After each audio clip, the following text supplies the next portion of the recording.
Hi, my name's Lee Thurburn, and I'm guessing that you are visiting this website because you're interested in entrepreneurship and maybe even thinking about becoming an entrepreneur, starting your own business and taking control of your destiny.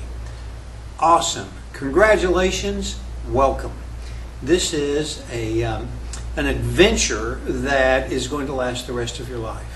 Now, if you're a first-time entrepreneur and if you're kind of new to the whole world of doing business, creating businesses, then I'm certainly expecting that you're going to get a lot out of the series of books that I've put together for this course. Now, I think it's incumbent upon anybody that is taking a course to have some sense of what the sort of bona fides, the credentials, the capabilities, the experience of the person that's teaching the course are. So in this video, I want to talk just a little bit about myself and my experience and why I think I have some unique experiences and capabilities to be able to help you on your path. From an educational perspective, I received an undergraduate degree in accounting in 1982. I worked with Arthur Andersen and Company for a couple of years, and then I started my own accounting firm. And then after a few years sold that and had a series of business adventures, and I went back to school in about 1989, and in 1992 I received an MBA in international business. So I have both an undergraduate degree in accounting. I have completed the CPA, passed the CPA exam, and I'm no longer a CPA, but I was licensed as a CPA in the mid-'80s. And then I went back to school in the early 90s and received a Master's of Business Administration from UT Arlington. So I have some educational criteria or credentials that I think might be helpful in your journey. It certainly was helpful in my journey towards entrepreneurial success.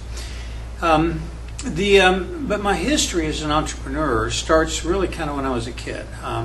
Like many people, I had a newspaper route, throwing the newspapers as a kid.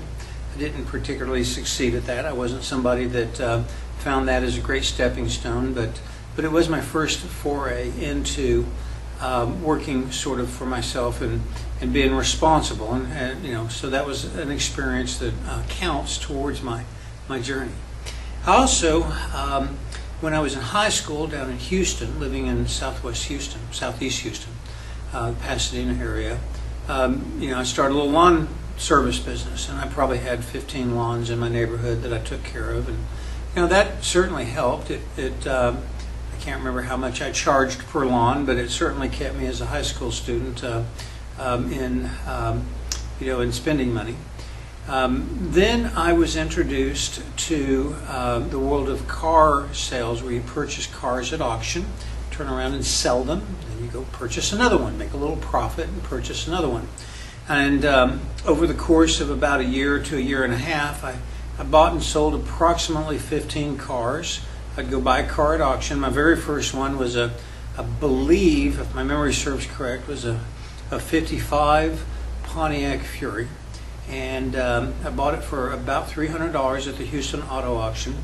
And I remember that car for a couple of reasons. One is because the seat, the anchors for the seat on the driver's side were missing, and the seat was literally sitting on a couple of bricks to keep it in position. One of the anchors was gone. When I sold that car, I sold it to a neighbor in sort of the next subdivision over that didn't realize there was a brick holding the seat up, and I heard about that after the fact. But anyway, my point is that I bought and sold about 15 cars, spent $300 on the first one, made about $200 or $300.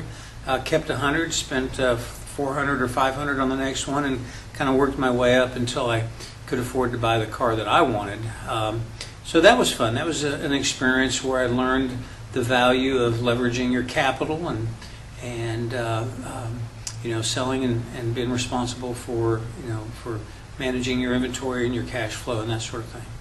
Then I went to school, and got a degree. I came out of school and worked for Arthur Andersen, and that was a great experience. Working for one of the big 8 accounting firms. I only spent a year there because I really figured out pretty quickly that I didn't really enjoy being an accountant, but this was in 1982. I got my degree in December of '82, and so in January of '82 I went to work for Arthur Andersen. And '82 was about the time that video games were really becoming popular, and at this point in time they were just transitioning from Pong and Pac-Man to Mrs. Pac-Man. That was the big thing, Mrs. Pac-Man. And they were tabletop bar games, but the rage was the 'stand-up arcade-style game that you're familiar with now. And so in 83, I got out of the accounting business. I started a small business called Arcade's Game Parlor, and I got about 20 of my fellow accountants at Arthur Andersen and Company to kick in $1,000 to $2,000 a piece. I raised somewhere in the neighborhood of $25,000-$30,000, and it was about $30,000, I think. And I created this company called Arcade's Game Parlor, and rented a place on the west side of Fort Worth, and hired a game vendor to put in video games to populate the space. Now the space was about 1,600 square feet, big open room, really ideal for a game parlor. But I discovered very quickly that I had made a mistake, a strategic mistake.